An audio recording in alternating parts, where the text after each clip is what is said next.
नमस्ते। आज मैं आप सभी को थायराइड के बारे में बताने वाली हूँ। थायराइड जिनको है और जो लोग ले रहे हैं दवाइयाँ, वो अगर उनको हटाना चाहते हैं दवाई को, तो ये कुछ स्टेप्स हैं। अगर वो रोज़ाना ज़िंदगी में अपने शामिल करेंगे तो शायद वो दवाई से छुटकारा पा सकते हैं। तो थायराइड ऐसी चीज़ नहीं है कि वो ठीक नहीं हो सकती है, वो बिल्कुल ठीक हो सकती है, लेकिन आपको कुछ चीज़ों का ध्यान रखना है। जैसे कि पैक फूड्स नहीं खाने हैं, कोई भी प्रिजर्वेटिव्स वाली चीज़ें नहीं खानी है। फ्रेश चीज़ें जो भी हमें मदर नेचर से मिला है वो हमें खाना है, जो प्योर है, जो मतलब नेचुरल है, जिसमें कोई भी मिलावट नहीं है, ज़्यादा मसाला, तेल, घी वो भी नहीं खाना है, नेचुरल चीज़ें खानी है। अब आते हैं थायराइड क्या होता है। थायराइड यहाँ पर है, जो ये ग्लैंड है हमारे बटरफ्लाई शेप का, इसे बोलते हैं थायराइड। अब एक थायराइड होता है मोटे होने के लिए, एक थायराइड होता है पतले होने के लिए। ये दोनों तरह के थायराइड हम हील कर सकते हैं। ज़रूरी नहीं है कि खाली मोटे वाले हील होते हैं, पतले वाले भी हील होते हैं। अब थायराइड होता क्या है, ये जब थायराइड हो जाता है तो हमारी बॉडी में अपने आप मतलब शक्ति ख़त्म हो जाती है कि वो अपने आप फंक्शन करने लगता है हमारी बॉडी को। Thyroid is the most important part of our body. तो अगर ये ख़राब होता है तो हमारी बॉडी की और भी ऑर्गन्स इफ़ेक्ट होते हैं और हमारे को हैम्पर करता है हेल्थ वाइज भी। सेकेंड स्टेप है कोरिएंडर सीड्स। कोरिएंडर साबुत धनिया बोलते हैं हिंदी में। कोरिएंडर सीड्स या साबुत धनिया, आप उसको कूट दीजिए, उसको कूटने वाले बर्तन में उसको कूटना है, या फिर अगर कूटने का नहीं है तो आप चकला बेलन में उसको चूर दीजिए।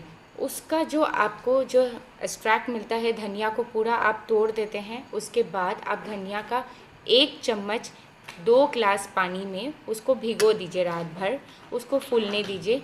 अगले दिन सुबह उसको गर्म पानी को पूरा उसको चढ़ा देना है 2 ग्लास धनिया को और वेसल में, और उसको हाफ़ करना है टिल वन ग्लास, और उसको स्ट्रेन करके गरम गरम कंज्यूम करिए, sip by sip like a tea. और एम्प्टी स्टमक लेना है बिफोर ब्रेकफास्ट के 1 घंटे पहले आप लेंगे तो ये बहुत इफ़ेक्टिव होगा। और उस बीच में आप कुछ भी नहीं खा सकते, कोई नट्स नहीं, कोई फ्रूट्स नहीं, सिर्फ आप उसको रिलैक्स करने दीजिए कि आपका वो मसल्स एक्टिवेट हो। और कोरिएंडर सीड्स बहुत हेल्पफुल है, धनिया पत्ता, कोरिएंडर सीड्स ये बहुत बेनिफिशियल होते हैं थायराइड वालों के लिए। तो हर चीज़ में आप कोरिएंडर सीड्स डालिए, सारी सब्जियों में डालिए। धनिया भी आप सब सब्जियों में डाल सकते हैं, जिससे कि आपका थायराइड ग्लैंड मोर एक्टिव हो। थर्ड स्टेप है योगा। योगा बहुत बेनिफिशियल है थायराइड वालों के लिए। और कैसे हमें 3 आसना में बस अपना थायराइड ग्लैंड को बहुत एक्टिव करना है रोज़, तो वो मैं अभी आपको बताती हूँ। टंग विद्या, पहला है टंग विद्या। आप वो हमिंग करना है अंदर ही अंदर टंग के थ्रू, और अप एंड डाउन करते रहना है। अभी देखिए मैं कैसे कर रही हूँ। मैंने ये मुद्रा में रखा है अपने हाथ को, और उसके बाद हमिंग कर रही हूँ।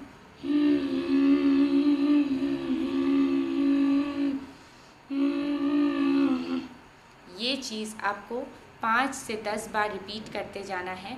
5-5 मिनट तक ये एक बार होल्ड करके करना है, और ऐसे ही करते जाना है 5 मिनट तक। और फिर उसके बाद आता है दूसरा उज्जैन प्राणायाम। उज्जैन प्राणायाम ये आपको 10 बार करना है। अब इसमें क्या है कि हमें हमिंग करना है अंदर ही। कैसे करना है देखिए, ब्रीथ इन करके हमिंग करना है। पहले ब्रीथ इन करिए,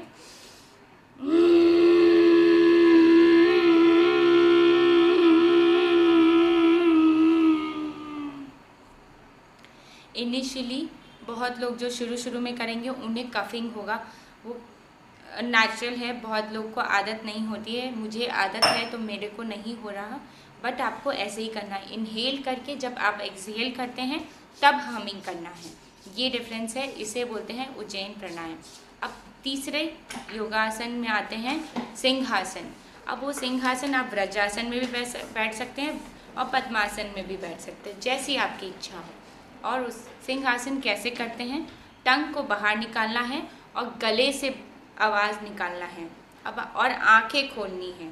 बहुत डरावना लगता है देखने में, बट बहुत पावरफुल आसन है और ये आपके पूरे गले को पूरी तरह खोल देगा। आप चेक करिए कि मैं कैसे कर रही हूँ।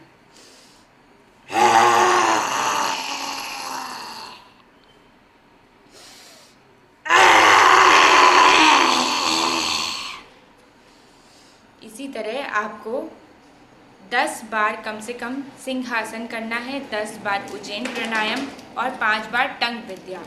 आपका योगा आसन इसी तरह बना रहे और आप अपना थायराइड को पूरी तरह हटा सकें। धन्यवाद।